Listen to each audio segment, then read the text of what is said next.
Hello friends, ओम श्री गणेशाय नमः। जय श्री कृष्ण। आप सभी का स्वागत है आपकी अपने यूट्यूब चैनल पर। फ्रेंड्स, आज हम आपको इस वीडियो में बताने जा रहे हैं माघ मास महात्म्य की 24वें अध्याय की कथा के बारे में। फ्रेंड्स, वीडियो शुरू करने से पहले आपसे रिक्वेस्ट है, अगर आप हमारे चैनल पर नए हैं और आपने अभी तक चैनल को सब्सक्राइब नहीं किया है तो प्लीज़ सब्सक्राइब कीजिएगा चैनल को, साथ ही प्रेस कीजिएगा बेल आइकन को, जिससे नए वीडियोस से रिलेटेड नोटिफिकेशन आपको तुरंत प्राप्त हो सके। और वीडियो पसंद आने पर वीडियो को लाइक और शेयर ज़रूर कीजिएगा ताकि सभी भक्तों को इस वीडियो का लाभ प्राप्त हो सके। और कमेंट बॉक्स में जय श्री कृष्ण जरूर लिखिएगा। माघ मास महात्म्य 24वां अध्याय प्रारंभ। लोमेश जी कहने लगे कि वह राजा पहले तो तामिश्र नामी नरक में गया, फिर अंध ताम्रश नरक में जहां पर अति दुखों को प्राप्त हुआ, फिर महारौरव, फिर काल सूत्र नामी महानरक में गया, फिर मूर्छा को प्राप्त हो गया। मूर्छा से चेतना आने पर तापन और संप्रतापन नाम के नरक में गया। अनेक दुखों को भोगता हुआ वह प्रताप नाम के नरक में गया। तब वह काकोल, कुड़पल, पूर्व मृतिका, लो शंकु, मृजीप आदि नरकों में होता हुआ असीपत्र वन में पहुंचाया गया, फिर लो धारक आदि नरकों में गिराया गया। भगवान विष्णु के साथ द्वेष करने के कारण वह 21 युग तक भयंकर नरकों की यातना भोगता हुआ नरक से निकलकर हिमालय पर्वत पर बड़ा भारी प्रशाच हुआ। उस वन में वह भूखा और प्यासा फिरता था। उसको मेरु पर्वत पर भी कहीं खाने को न तो भोजन मिला और न ही पीने को जल। होत व्यथा के कारण वह पिशाच घूमता हुआ एक समय पलूत प्रस्थवन नाम के वन में जा निकला। भेड़े के वृक्ष के नीचे वह दुखी होकर हाय मैं मरा, हाय मैं मरा ऐसे शब्द जोर जोर से पुकारने लगा और कहने लगा कि भूख से दुखी मेरे इस जन्म का कब अंत होगा। इस पाप रूपी समुद्र में डूबते हुए मुझको कौन सहारा देगा। लोमेश जी कहने लगे।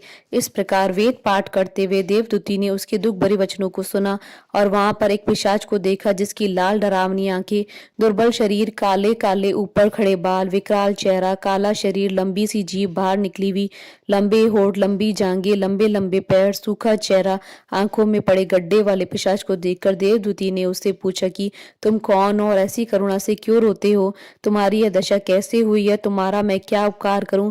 मेरे आश्रम पर आ जाने से कोई भी प्राणी दुखी नहीं रहता और वैष्णव लोग आनंद ही करते हैं। सो हे भद्र, तुम अपने इस दुख का कारण जल्दी कहो, क्योंकि विद्वान मनोरथ पाने के लिए विलंब नहीं किया करते। ऐसे वचन सुनकर प्रेत रोना बंद करके विनीत भाव में कहने लगा कि हे द्विज, किसी बड़े पुण्य में मुझको आपके दर्शन हुए, बिना पुण्य के साधुओं की संगति नहीं होती। फिर उसने अपने पहले जन्म का वृतांत कहा। भगवान विष्णु के द्वेष के कारण मेरी यह दशा हुई है। जिस हरि का नाम यदि अंत समय में मनुष्य के मुख से निकल जाए तो मनुष्य विष्णु पद को प्राप्त होता है। जो सबका पालन करता है उसी से मैंने द्वेष किया।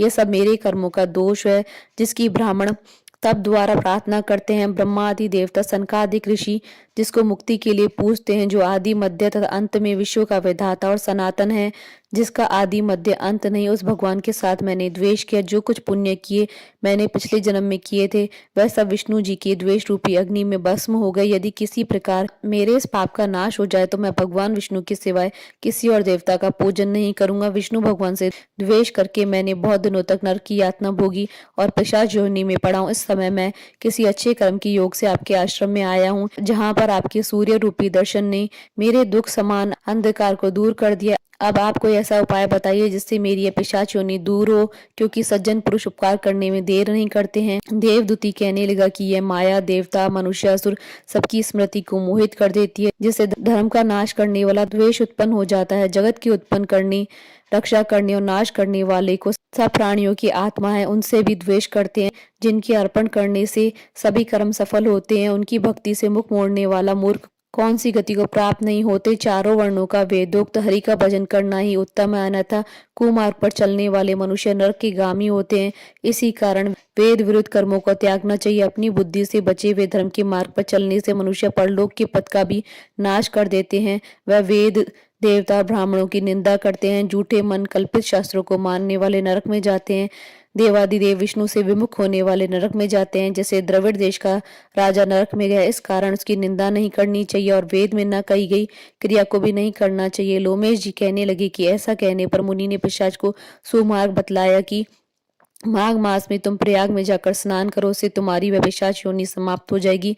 माघ मास में प्रयाग में स्नान करने से मनुष्य पहले जन्म के सब पापों से मुक्त हो जाता है। वहां पर स्नान करने से मुक्ति प्राप्त होती है। इससे बढ़कर कोई और प्रायश्चित नहीं है संसार में। यह मोक्ष और स्वर्ग का खुला हुआ द्वार है।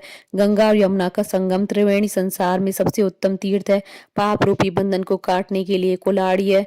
कहाँ तो विष्णु सूर्य तेज, गंगा यमुना का संगम, और कहाँ यह तुच्छ पाप रूपी तृण की आहुति। जैसे घने अंधकार को दूर करने वाला शरद का चंद्रमा चमकता है, उसी तरह संगम में स्नान करने से मनुष्य पवित्र हो जाता है। मैं तुमसे गंगा यमुना के संगम का वर्णन नहीं कर सकता, जिसके जल की एक बूंद के स्पर्श करने से केरल देश का ब्राह्मण मुक्त हो गया। ऋषि के ऐसे वचन सुनकर प्रेत के मन में शांति उत्पन्न हो गई और मानो वह सब दुखों से छूट गया। प्रसन्नता से उसने विनय पूर्वक ऋषि से पूछा। ऋषि से क्या पूछा, इसका वर्णन अगले अध्याय में किया गया थी। श्री माघ मास महात्म 24वां अध्याय संपूर्ण। बोलिए भगवान श्री हरि विष्णु जी की जय, सनातन धर्म की जय। हमारे साथ इस वीडियो में अंत तक बने रहने के लिए आपका धन्यवाद। ओम श्री गणेशाय नमः। जय श्री कृष्णा।